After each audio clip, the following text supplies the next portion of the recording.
मोठ्या मोठ्या कढाया, त्या कढायामधून बुंदी काढतायत. झाप झाप झाप, कोणी वांग्याची भाजी बनवतंय तर कोणी चपात्या करतंय. इतका खतरनाक सुगंध याच्या नाकामध्ये येऊ लागला, खूप जास्त.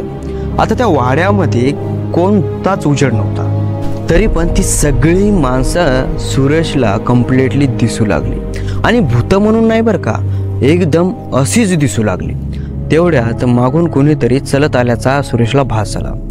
मागं वळून बघतो तर एक पिवळा शालू घातलेली नवरी, पूर्ण नटाफटा केलेला पिवळा शालू, लाल ओढणी, कपाळावरती कुंकू, डोळ्यामध्ये काजळ, ओठावरती लिपस्टिक आणि हातावरती हात भरून मेहंदी.